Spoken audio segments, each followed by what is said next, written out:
Primera cosa que debemos saber: medio interno y homeostasis. Esos dos términos sí o sí los tenemos que tener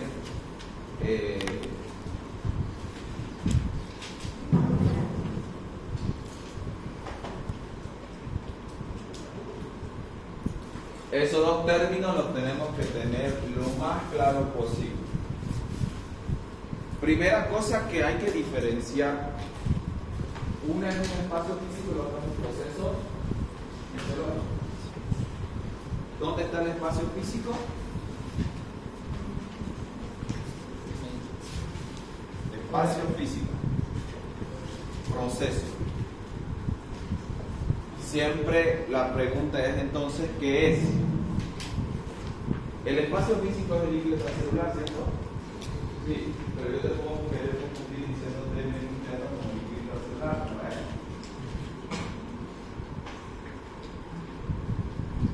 es? Entonces, si yo te digo medio interno, espacio extracelular, es correcto. ¿Qué tiene el espacio extracelular?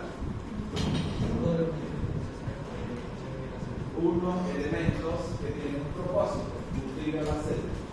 Y cuando la nutres a la célula funciona bien. Ok. Ahora, ¿cuáles son los mecanismos por el cual este espacio físico, que tiene los elementos para nutrir una célula, se mantienen, la palabrita, estables? Miren eso. El medio interno es un espacio físico que tiene elementos para que la célula funcione. Pero para mantener estos elementos estables necesitan un proceso fisiológico denominado homeostasis. Entonces, la homeostasis, ¿qué son? ¿Qué son las homeostasis?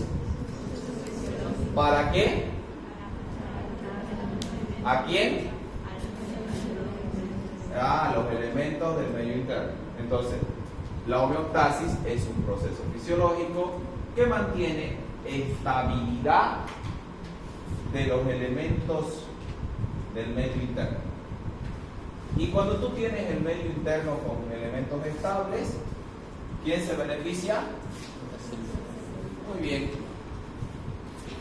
El proceso fisiológico que mantiene las condiciones estables lo hace de una manera. ¿Cuál es la manera? ¿Dinámica o estática? Dinámica, ¿no? Un ejemplo del dinamismo en la homeostasis, ¿cuál sería?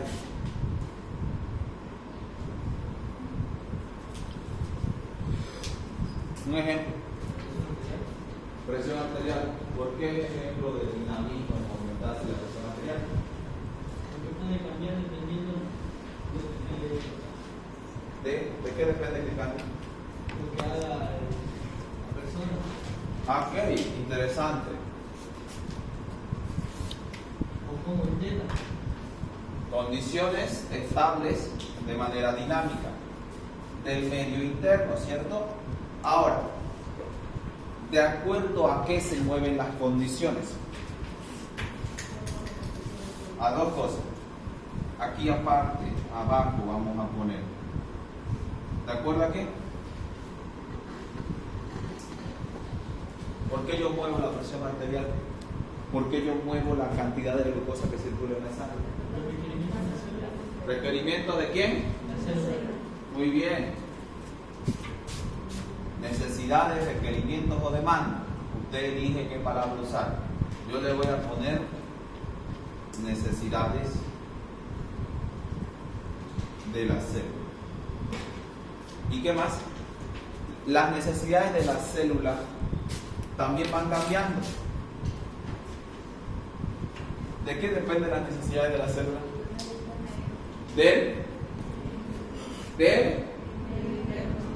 Pero si el medio interno más bien está para la célula.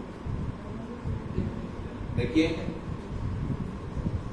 La célula va a cambiar su necesidad, pero ¿de qué va a depender que cambie su necesidad? La célula, a ver, vamos a decir, tu célula nerviosa consume glucosa todo el tiempo por tu cerebro. ¿Cuándo va a consumir más glucosa? Cuando haya mayor trabajo. Cuando haya mayor trabajo, muy bien. La célula va a necesitar mayor glucosa cuando haya mayor trabajo. ¿Y quién decide cuándo hacer trabajar el cerebro? Le llegan señales ¿Y quién de otras células. ya? ¿Y esas otras células por qué despertaron y qué van a trabajar más el cerebro? Por un estímulo ¿Y el estímulo de dónde viene? del medio interno también. Del medio interno. Cuando tú decides ponerte a estudiar, tu cerebro va a trabajar. Entonces, los requerimientos de las células vienen en necesidad. La necesidad y el requerimiento de las células vienen por los estímulos. Los estímulos del medio ambiente. Y los estímulos del medio ambiente influyen sobre el medio interno. Cuando el medio ambiente está muy frío, es un estímulo para que tus células generen calor. Cuando se viene un examen de fisiología, es un estímulo del medio ambiente para que tu cerebro consuma más glucosa si te deciden estudiar, obviamente. Porque si no te deciden estudiar, pues no hay ningún estímulo. Y ahí se cierran los conceptos. Para que el organismo pueda vivir, hay estímulos a los cuales responder en el medio ambiente. Esos estímulos le van a decir a las células, para poder responder necesitas energía, necesitas que te den nutrientes. Los nutrientes los vas a sacar del medio interno. Y para que el medio interno constantemente esté con los elementos y nutrientes adecuados, necesitas de la homeostasis. Entonces, empezamos con un estímulo de afuera, la célula dice necesito energía para responder, el medio interno le dice yo te voy a dar la energía, pero para que yo te la dé, la homeostasis me va a promover que las condiciones sean adecuadas. Cerramos el capítulo con eso. Ahora te voy a hacer un montón de preguntas y vamos a ver qué tanto lo has comprendido en la evaluación, que para eso está. Mis preguntas van a ser de opción múltiple toditas, pero voy a poner escenarios. Por ejemplo, un escenario será la persona que se pone a estudiar. Es un ejemplo de, miren, la decisión de la persona que se pone a estudiar es un ejemplo de medio interno, es un ejemplo de homeostasis, es un ejemplo de estímulo ambiental, todos ninguno. ¿Estímulo? Muy bien. El cerebro, que cuando está estudiando requiere mayor cantidad de glucosa, es un ejemplo de medio interno, es un ejemplo de estímulo medioambiental, es un ejemplo de requerimiento celular, todos ninguno. Algunos dijeron estímulo medioambiental, no, el estímulo era el tipo que necesitó estudiar. Otros dijeron requerimiento celular. Claro que sí, porque las células necesitan glucosa en los estudiantes trabajando. El momento en el cual la glicemia baja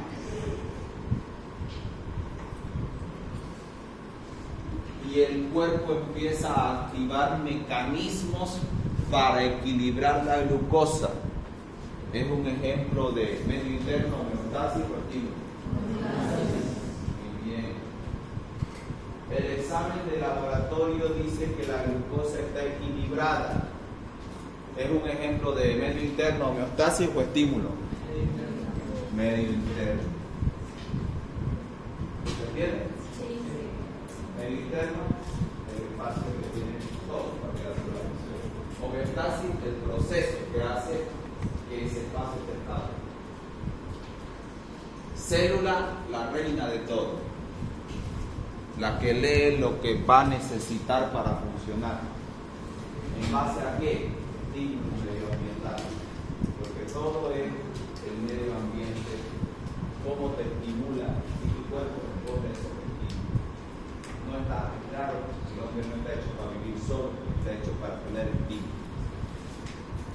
genéticamente.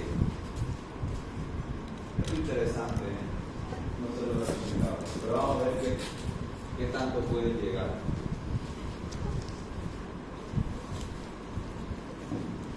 El genoma de esta persona tiene antecedentes de diabetes, es decir, su mamá es diabética y tiene el gen de la diabetes en su genoma. Son dos personas, dos gemelos, los dos tienen el gen de la diabetes. A uno se le manifestó a los 30 años la diabetes, consumió mucho carbohidrato y ese estímulo ambiental de cosas que le gustan lo llevó a desarrollar diabetes. Y el otro, su estímulo medioambiental fue hacer ejercicio, su trabajo. Su trabajo era actividad física y por lo tanto hacía ejercicio y se alimentaba mejor. No manifestó la diabetes.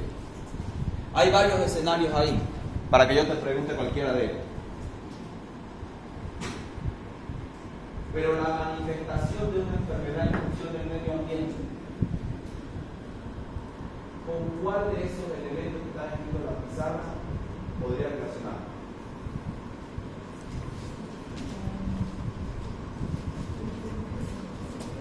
Manifestación de una enfermedad en función del estímulo medioambiental. ¿Es medio interno? Los dos tienen medio interno. ¿Es homeostasis? Podría ser, porque la homeostasis trató de responder a las necesidades de la célula. La necesidad de una célula era consumo excesivo de glucosa. Ahí respondimos y el tipo no desarrolló diabetes porque utilizó esa glucosa. La necesidad de otra célula no era consumir glucosa. No era consumir glucosa, pero el tipo comió mucha glucosa. Por lo tanto, sus células no pudieron responder al exceso de glucosa, se rompió la homeostasis. ¿Es un ejemplo de rompimiento de homeostasis en la enfermedad? Obviamente que sí. Pero la expresión de los genes que tú estás durmiendo, porque alguien te dice, todos tienen cáncer durmiendo, pero que se manifieste va a depender de ¿qué? De los estímulos medioambientales. Esto se llama epigenética. Que tengas un gen y que ese gen se exprese va a depender de qué es lo que hagas con tu vida.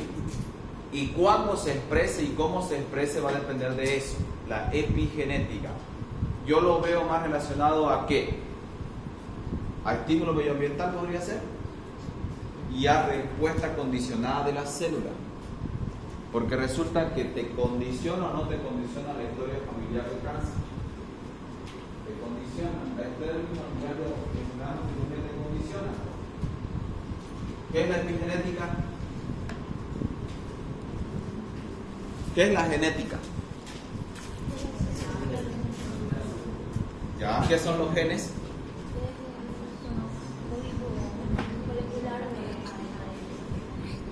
¿Ya? ¿Y qué es un genoma? Es un conjunto de genes que forman parte de una especie específica. El genoma humano tiene... ¿Cuántos genes tiene el genoma humano? Opción A, 15.000, opción B, 50.000, opción C, 80.000, opción D, todo, opción E,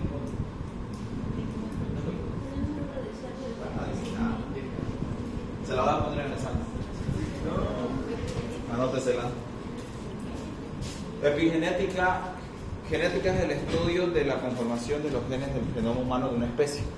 Epigenética es el estudio de cómo se expresan los genes en función de las necesidades de las células. Y las necesidades de las células dependen de ¿qué? Del medio ambiente. Entonces, epigenética al final tendrá que ser la expresión de genes en respuesta al medio ambiente. Muy bien. Conceptos. Difusión. Ósmosis.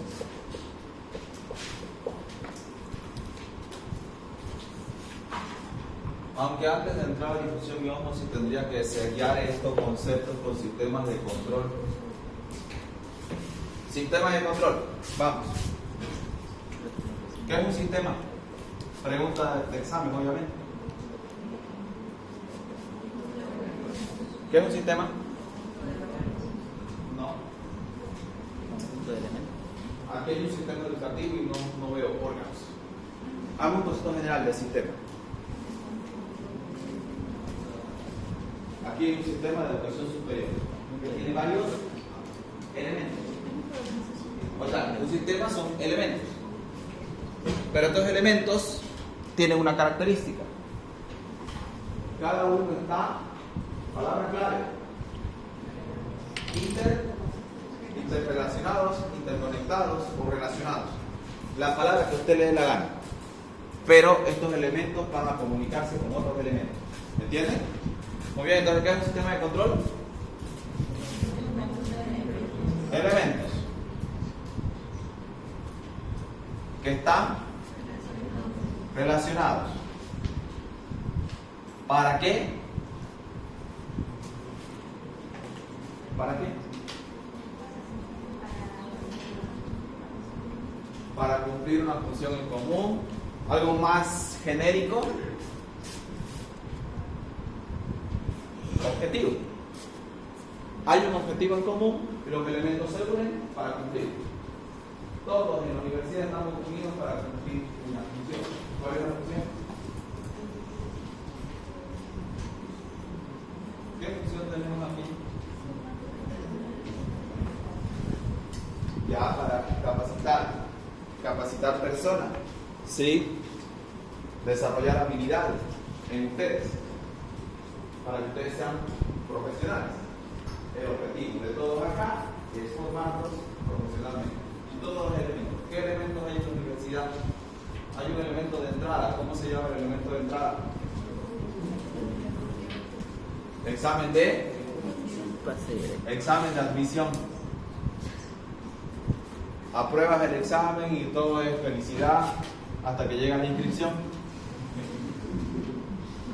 y empiezas a odiar todo de la Gabriela por 5 años o más. La inscripción te hace pasar clases y en las clases tienes exámenes. Bueno, tienes primero, vamos a decir, enseñanza, aprendizaje, examen y promoción, cuando pasas de nivel. Y cuando pasas todas las clases, supuestamente adquieres habilidades. ¿Qué habilidades? Las ideales. Habilidades clínicas, quirúrgicas. Algunos le ponen habilidades de copia, sociales, culturales, pero las más importantes son estas clínicas quirúrgicas. Y con eso puedes salir médico. En el cuerpo también tienes estímulos y tienes respuestas. Los sistemas de control entonces empiezan con un estímulo: quiero estudiar medicina, y una respuesta: estoy estudiando medicina. Quiero ser médico, una respuesta: ya tengo el título de médico. Entonces, lo ideal es que el estímulo esté relacionado a la respuesta. Tengo hambre, la respuesta es: voy a ayudar. ¿Es eso? No, ¿cuál es la respuesta? Hay que comer. Entonces, me gusta esa chica, ¿cuál es la respuesta? Me traicionean. Bueno, en ese tema siempre hay dos respuestas. ¿En función de qué? De las necesidades y las circunstancias. Entonces, las respuestas van en función de los estímulos, pero los estímulos es porque hay una necesidad. Si la necesidad cambia, entonces ya no hay respuesta. Vamos, ¿quién lee los estímulos? Receptores. ¿Y quiénes ejecutan la respuesta? Efectores. Muy bien. ¿Están probando de hacer eso mismo que yo hago en la examen? ¿Por qué no le dan a su cerebro la chance de hacer esas cosas? ¿Qué se llama eso que yo estoy haciendo? Esquemas mentales se llama. El cerebro le encanta que tú lo ubiques por una palabra clave. Al principio le va a ser difícil porque nuestros libros de estudio están vamos a decirlo, escritos en párrafos, pero tu cerebro anhela aprender con palabras clave y asociar conocimiento. La memoria es muchas veces asociativa. Tu cerebro recuerda cosas asociando unos elementos con otros. Por eso cuando hueles el perfume que usaba tu ex, te vas a acordar de tu ex. Y si te acuerdas de tu ex, el recuerdo bueno o malo va a depender de lo que hizo en tu vida, ¿no? Lo mismo que en el estudio. Si asocia, yo ya les había dicho, el examen a una experiencia positiva, cuando yo te diga va a haber examen, felicidad, pero digo va a haber examen y no quieres el examen, entonces la asociación es negativa. Si asocias la práctica de fisiología a ecuación de Nernst y ecuación de Goldman, es mala entrada. Y creo que me olvidé decirle a mi house, no entren con matemáticas. No porque ustedes no la puedan explicar, no porque ustedes no sean buenos auxiliares, son buenos, son los mejores, sino porque la última asociación con matemática para un estudiante de salud no siempre es la mejor. Entra con el chisme, con una historia clínica, con historias que a ellos les interesan. ¿Y para qué les va a servir esto? Porque ellos vinieron a ser médicos. Y si a su cerebro no le asocias lo que le estás enseñando con la medicina, va a ser una pérdida de tiempo para él y para mí. Lo entiendo porque yo también fui estudiante y sigo siendo estudiante. Entonces, aprendan a qué cosa, asociar palabras clave. Estímulo, respuesta. El estímulo es leído por el receptor, la respuesta es efectuada por un efector.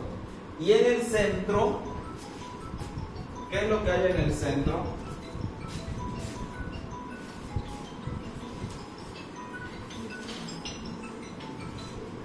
Oli.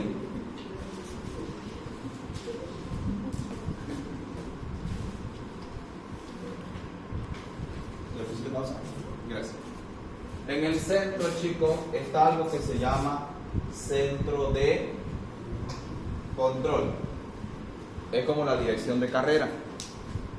Recibe todas las solicitudes de los estudiantes, todas las solicitudes de casos especiales, todos los estímulos que ustedes tengan para ir, encerrarlos, quemarlos, ponerle petardos en la puerta. ¿Y qué es lo que hace el centro de control? Recibe estos estímulos se convierten en sensaciones cuando son interpretadas. Aquí son señales nerviosas. La mayoría de los estímulos entran por el sistema nervioso. Son neuronas sensitivas las que permiten el ingreso. Entonces, si yo te digo, ¿qué elemento anatómico principal es la vía de entrada al sistema de control central? Un elemento nervioso. ¿De tipo motor o sensitivo? Muy bien. Entonces aquí se va a recibir o registrar todos los estímulos en forma de señal nerviosa. Recibir, registrar, recepcionar, lo que usted quiera. Recepción de casos especiales. Luego de que recepcionamos los casos especiales, ¿qué es lo que hacemos? ¿Qué hacemos con cada caso especial? ¿Qué? Analizar. Eso, bien. Analizar. Se analizan esos estímulos, se interpretan. Vamos a ver, el estudiante pasó más de la mitad de sus materias y quiere llevar materias del nivel superior. Vamos a ver qué necesidad tiene, cuántas veces ha reprobado, no ha reprobado. Vamos a ver, comparamos esto con qué. Para interpretar hay que comparar. Porque tú dices, el estudiante es caso especial o no es caso especial. ¿Con qué lo comparas? Con la normativa. Y el cuerpo cuando recibe, la temperatura está a tal grado, 38. ¿Esto es normal o no es normal? ¿Con qué lo va a comparar? Con patrones establecidos de funcionamiento. O sea que el centro de control interpreta en función de patrones. Recibe e interpreta en función de patrones de valores normales. Y después de interpretar, va a dar una respuesta, ¿cierto? Elabora respuesta. Tres cosas que hace un centro de control: recibe la información sensorial, analiza e interpreta en función de patrones normales y elabora respuestas. Las respuestas van a salir por medio de una vía eferente, que si es el sistema nervioso va a ser una vía motora, si es un sistema endocrino va a ser una respuesta hormonal, un mensajero químico.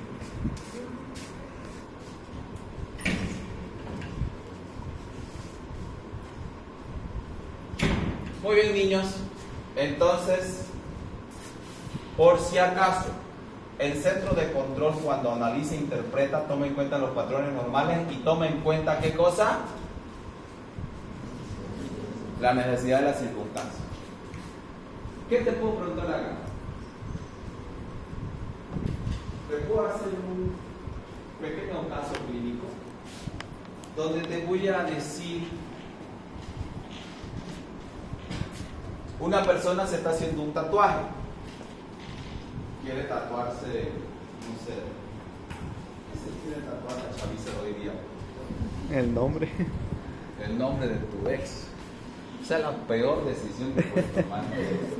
¿Quién se tatúa el nombre de su cortejo? El nombre de la facultad, bien. El lobo. Te ponen el logo de la facultad. Yo le pertenece a la Gabriela. La cara de Oropesa cuando te firma tu caso especial. Lo amo. Oye, no he escuchado que nadie diga lo amo a Oropesa. ¿Por qué no se juntos con él? Creo que el meme ese de soporte y no le gusta. O sea, que no hay grupo y le mandan el meme de la cara de doctor soporte.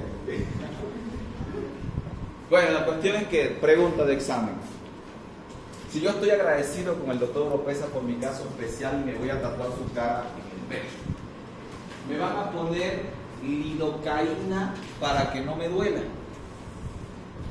Y efectivamente, la respuesta natural a un pinchazo de aguja es opción A, dolor; opción B, placer; opción C, ninguna. Dolor. Pero no siente dolor. Entonces está fallando el sistema de control. Porque el sistema de control para el dolor protege del daño a la célula. Por eso está el dolor, para que tú separes tu cuerpo y no te lastimes más. ¿Dónde está actuando la lidocaína? ¿En qué elemento del sistema de control? ¿Cuáles son los elementos primero? ¿En dónde? La lidocaína es local. La lidocaína es local. Entonces el receptor. Receptor. Muy bien. ¿Por qué? ¿Cómo actúa el receptor? Perdón, no, sino cómo actúa. Lo bloquea. Bloquea. No vamos a entrar a farmacología, pero algo de que me interesa el receptor. El receptor puede leer el estímulo en función de ¿qué? Potenciales de acción. Para producir un potencial de acción en el receptor hay que superar un umbral de estímulo.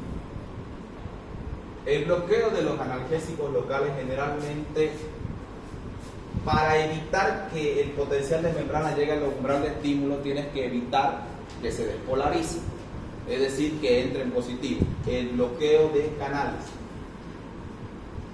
Cuando bloqueas un canal iónico, ¿qué es lo que obtienes? Bloqueo del canal iónico, no entra, no se modifica el potencial de membrana, por lo tanto no hay voltaje eléctrico modificado. Si no se activa el potencial de acción, la membrana no se activa. Y si no se activa la membrana, la célula no responde. Por lo tanto, los receptores bloqueados no van a enviar una señal a la neurona sensitiva y por lo tanto no va a haber respuesta. Muy bien. ¿Y si es un muñero? ¿Quién se ha hecho sacar un muñero? ¿Nadie? Bien, todos son expertos en cuidar sus patitas. El bloqueo de un muñero es regional. utilizas un anestésico y agarras, esta es tu uña hermosa, encarnada ahí, muriéndose tu uña ahí, y bloqueas acá. ¿Qué elemento del sistema de control estoy bloqueando? ¿Qué elementos hay?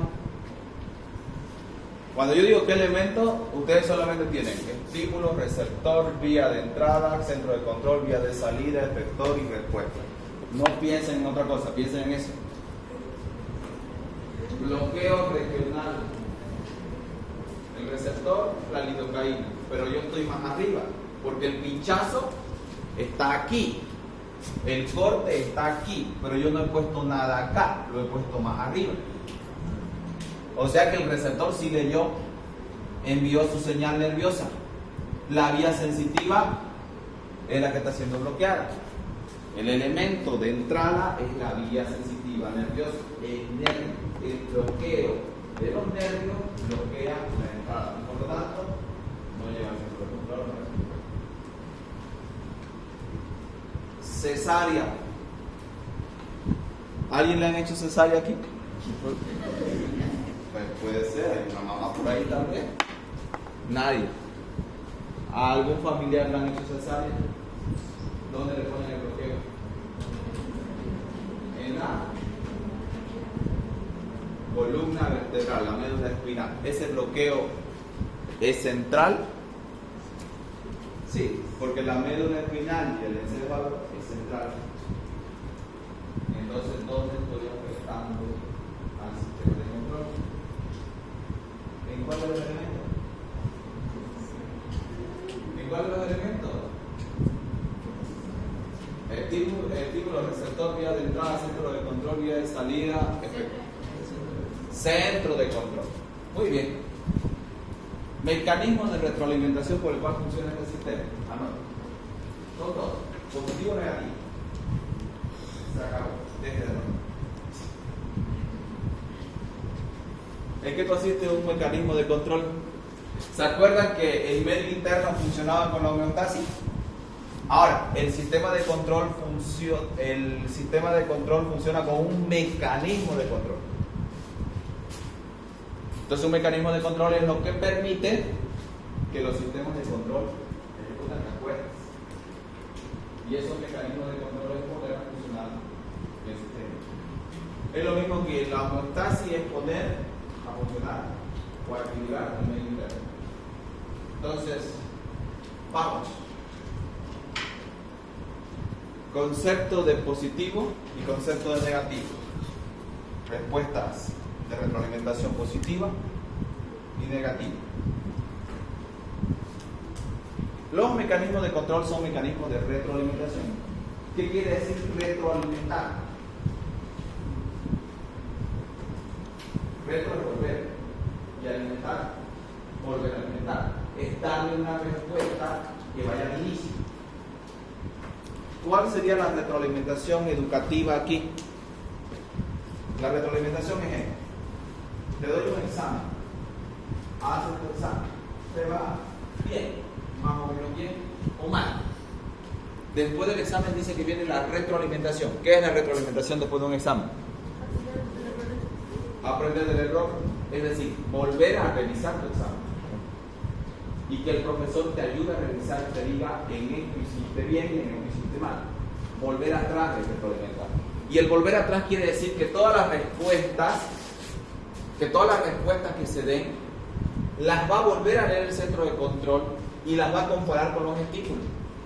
Para decir, me hacía frío, la respuesta fue generar calor. ¿Eso disminuyó la temperatura o aumentó la temperatura? Si yo genero calor, la temperatura está baja porque me hace frío, genero calor, aumento la temperatura. Entonces la temperatura aumentada va a ir al centro de control y le va a decir, la respuesta fue adecuada, ahora hace calor, deja de generar calor. Entonces la retroalimentación es cuando una respuesta está relacionada al estímulo inicial. Y esa relación es porque si me hace frío, mi respuesta tiene que ser calor. No puede ser otra respuesta. No puede ser como, a ver, si me hace frío, mi respuesta va a ser, ¿qué pues? Ponerme a ver fútbol, no sé. Eso no tiene nada que ver. La respuesta tiene que estar relacionada al estímulo. Tiene que ir en la misma línea. Y tiene que alimentarlo de manera positiva o negativa. ¿Qué quiere decir? Negativa es cuando la respuesta bloquea el estímulo. Anote eso. Negativo es cuando la respuesta, ¿qué le hace al estímulo? Lo bloquea. Y por lo tanto, si lo bloquea, ¿qué significa? ¿Qué pasa con el mecanismo? ¿Qué pasa con el mecanismo de control? Y cierra o anula el mecanismo de control. Si el calor bloquea el estímulo inicial que me hacía frío, voy a dejar de producir calor. Voy a dejar de activar ese mecanismo de control. La mayoría de los sistemas funciona con retroalimentación positiva o negativa, pero ustedes saben. Negativo. ¿Por qué?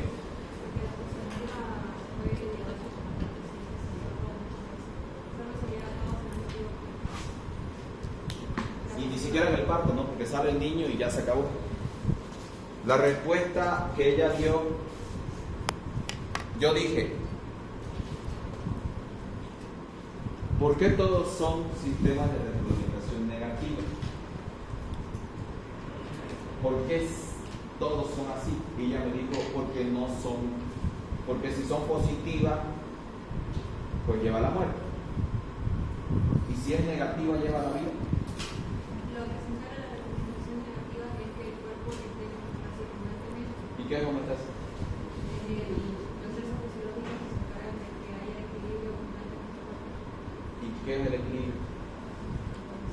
¿Por qué no vuelven ahí? Vuelvan acá. Miren, la homeostasis es para tener las condiciones de este medio y que la célula responda a las necesidades. Y te doy la respuesta de por qué los mecanismos de retroalimentación negativa mantienen la vida. Porque las necesidades cambian. No puedes tener un mecanismo de retroalimentación haciendo lo mismo todo el tiempo. Porque dice, si te hacía frío, te generó calor. Y cuando te generé calor, se te quitó el frío. Si te generé calor y no se te quitó el frío, significa que no has vuelto a lo normal. El mecanismo de retroalimentación negativa está para responder a una necesidad de la célula en ese momento. Pero no toda la vida la célula va a tener la necesidad de generar calor. No toda la vida la célula va a tener la necesidad de generar frío, de refrescarse, ni de dormir, ni de trabajar. ¿Por qué la retroalimentación negativa es la clave para la vida? Porque lee constantemente los cambios de las necesidades celulares y se adapta al cambio. Es esa la clave. La retroalimentación positiva no le importa. Sigue haciendo lo mismo, y no lee el cambio. Por eso te puede llevar a la muerte. Por eso una célula cancerígena se sigue alimentando de glucosa, no utiliza la energía, pero sigue consumiendo glucosa y sigue creciendo. No está viendo la necesidad del organismo, está viendo simplemente consumir glucosa. Y entonces crece el tumor cancerígeno y empieza a afectar a otras células. Rompe la homeostasis. Respuesta. Un mecanismo de retroalimentación negativa es la clave para la vida porque no dura para siempre. Dura hasta que se cubra la necesidad y después se apaga. Estoy de acuerdo con lo que dijo su compañera, pero me agrada más cuando no me sueltan el hilo, porque se nota cuando lo estás diciendo sin razonar, porque lo leíste, lo tienes que razonar acá. Yo no les puedo enseñar, y ni quiero enseñarles la ecuación del NET, de Goldman, ni que se lean 200 diapositivas. Yo, si me razonan esto, yo ya soy feliz, porque con esto razonado yo voy a avanzar todos los temas de fisiología y sé que ustedes, al toque, ¿cuál es la necesidad de la célula? Te voy a decir. En todas las unidades de fisiología del cuerpo yo te voy a apuntar necesidad de la célula y cómo está trabajando la homeostasis para cubrir esa necesidad y hasta cuándo lo va a cubrir. ¿Por qué el paciente viene así? ¿Por qué el paciente sigue vivo si tiene una glicemia baja? ¿Por qué el paciente diabético se te puede bajar la glicemia si no come? ¿Cuál es la necesidad cambiante? ¿Por qué le recomiendas trotar a este paciente diabético? ¿Por qué a este otro no? ¿Cómo está actuando este medicamento? ¿Hasta qué punto va a actuar? Necesidad, necesidad, necesidad, necesidad, necesidad, necesidad. La vida es cubrir necesidades hasta que se cubra y cambias y te adaptas. Nueva necesidad, te adaptas. Nueva necesidad, te adaptas. No puedes hacer lo mismo y pretender responder tus necesidades diferentes. Si te has tirado en una materia, no puedes seguir tirándote en la materia. Y es absurdo creer que con puras retroalimentaciones positivas, repitiendo el mismo círculo, vayas a cambiar los resultados. Entonces tienes que analizar qué pasó en mi vida, por qué me pasó eso, y entonces tengo que hacer los cambios. Yo aplaudo al que se cae, no por caerse, aplaudo al que se cayó y se levantó, porque yo me caí, yo me tiré en fisio, entonces y me levanté, empecé a hacer el análisis, ok, pudo haber habido alguno que otro elemento externo, es verdad, pero al final fueron mis elementos los que intervinieron para que me tiro, para que apruebe, porque otros en la misma circunstancia que yo aprobaron. Entonces me levanté, pasé la materia, fui auxiliar, cambié ese mecanismo vicioso de retroalimentación positiva que me decía no estudié, déjalo para mañana, déjalo, y me aplazaba. Me aplazo en el primer parcial, ¿qué es lo que hago? Sigo haciendo lo mismo. ¿Qué pasó en el segundo? Me volví a aplazar. Sigo haciendo lo mismo. La necesidad era estudiar para aprobar. Yo no leí la necesidad. Mecanismo de retroalimentación positiva. Sigues haciendo lo mismo y la necesidad es otra. ¿Se dan cuenta? Los mecanismos de retroalimentación positiva te llevan a la muerte porque no leen las necesidades. ¿Cuál es la clave de la fisiología? Leer los estímulos. ¿Por qué? Porque los estímulos te dicen cuáles son las necesidades. Se acabó. Se resume ahí la medicina. Aprende a leer las necesidades del paciente. Aprende a intervenir en la vida del paciente y saber qué le están haciendo otros profesionales médicos. Entonces, mecanismo de retroalimentación positiva, el parto, y ni siquiera el parto dura para toda la vida. O todos nos vamos a quedar con el bebé ahí. No, hay que sacarlo un rato. El mecanismo de retroalimentación positiva están hechos para momentos específicos y cuando termina la necesidad se corta el mecanismo. Oxitocina, trabajo de parto, léanlo en el libro. ¿O quiere que se lo diga aquí? Bueno, no sé, se lo digo acá. Estímulo, liberación de qué? Del tapón mucoso, se sale. ¿Por qué? Porque la cabeza del bebé ya está ahí entrando. Algunas veces se rompe la bolsa, otras veces no. Este es el estímulo. Liberación del tapón mucoso que empieza a dilatar el cuello uterino. Si se dilata el cuello uterino, ¿qué es lo que va a pasar? Señal nerviosa hasta el centro de control, hipotálamo. Hipotálamo, núcleo paraventricular, libera oxitocina. Y la oxitocina pasa por las neuronas hasta la adenohipófisis o neurohipófisis. Neurohipófisis, todavía no hemos avanzado eso. La neurohipófisis se libera y llega hasta el útero, cuerpo del útero. Aquí viene la respuesta, contracción del cuerpo.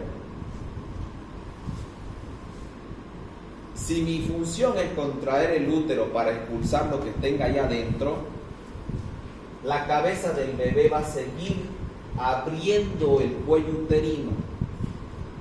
Y entonces, ¿qué hizo la respuesta? ¿Expulsó el bebé o no lo expulsó todavía? ¿Lo expulsó o no? No lo expulsó. Entonces, si no lo expulsó, el estímulo sigue. El estímulo de la liberación de oxitocina va a seguir hasta que el bebé se expulse. Se expulsa el bebé, pero todavía queda la placenta. Hay que hacer masaje y hay que hacer que el útero se siga contrayendo. Tengo que seguir estimulando la oxitocina. Le pongo oxitocina en sangre, pero le tengo que decir, hay que seguir estimulando oxitocina, dele de chupar al bebé. La succión del pezón promueve la liberación de oxitocina y la oxitocina tiene otra función aparte de contraer el útero, sino que liberar y eyectar leche. El bebé siente el estímulo de la leche y sigue succionando para que se libere más, hasta que el bebé se llene. La necesidad del bebé está satisfecha, se llena y listo. Se acabó el sistema de retroalimentación positiva. Gracias a su compañera por la intervención, me movió una fibra sensible. ¿Por qué? Porque dije, de aquí se tienen que ir sabiendo por qué el mecanismo de retroalimentación negativa sí funciona. Y la respuesta no siempre es, este funciona porque el otro no. Yo no te he preguntado por el positivo, te he preguntado cuál es el elemento bueno de esta. Y el elemento bueno de la retroalimentación negativa es que no dura para siempre porque las necesidades no son las mismas. Y ahí va a salir una pregunta jugosa. Por eso al paciente no le puedes dar una medicación que dure para toda la vida, a no ser que la condición realmente sea permanente, como el VIH, que sí o sí tiene que tomar antirretrovirales, y aún así tienes que seguir haciéndole consulta a ese paciente porque año tras año su sistema inmune puede responder de otra manera. Muy bien, niños, entonces ya sabemos lo que es recomendación positiva, negativa. Positiva cuando el estímulo está la respuesta está desarrollada al estímulo y lo potencia. Y negativa cuando lo bloquea. Entonces, la negativa es favorable a la vida, ¿por qué? Porque constantemente va respondiendo a las necesidades y va cambiando. Y la positiva en algunos puntos es necesaria para la vida, pero hay que cortarla. ¿Para qué? Para no poner en peligro la homeostasis. Entonces ya tenemos eso, ya tenemos difusión y ósmosis, sería el otro tema que va a entrar. ¿Puedo borrar esto? No se entiende nada, pero saben que esto no es para que se entiendan. O sea, la palabra que yo escribo no es para que ustedes la copien. Intencionalmente la escribo mal. ¿Saben para qué? Yo podría hacer simplemente un garabato y ya está. Porque quiero que dejen de copiar.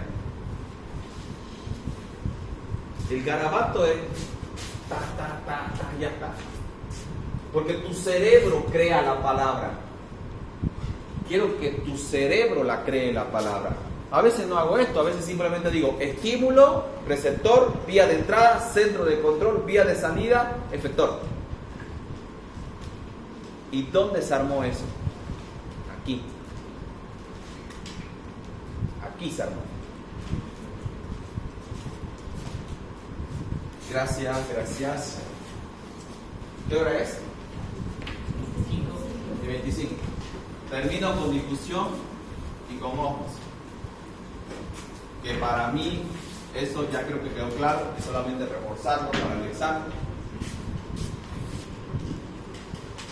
Hay una diferencia entre difusión y ósmosis. La pregunta es, ¿quién se mueve? La difusión, y antes de entrar a la difusión quiero hablar de osmolaridad. Recuerden esto, yo siempre hablo de algo estático, como medio interno, sistema de control, y después hablo de un proceso dinámico, la fisiología que mueve lo estático. El medio interno es movido por un proceso de homeostasis, ¿ya? Medio interno por homeostasis. Y resulta que la osmolaridad cambia por estos dos procesos, por la difusión y por la ósmosis. Entonces, ¿qué es la osmolaridad?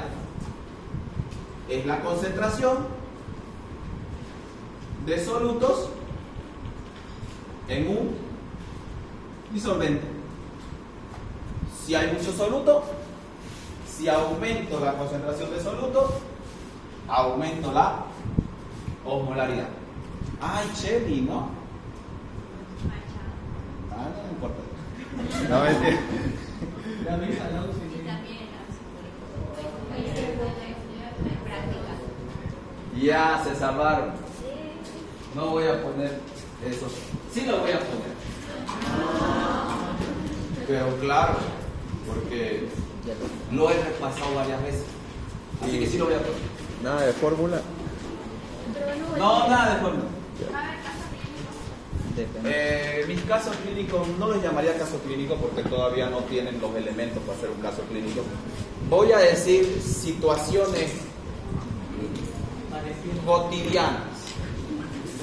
Te voy a poner ejemplo y ahí tú vas a desarrollar eso. ¿Ya? El día lunes el examen.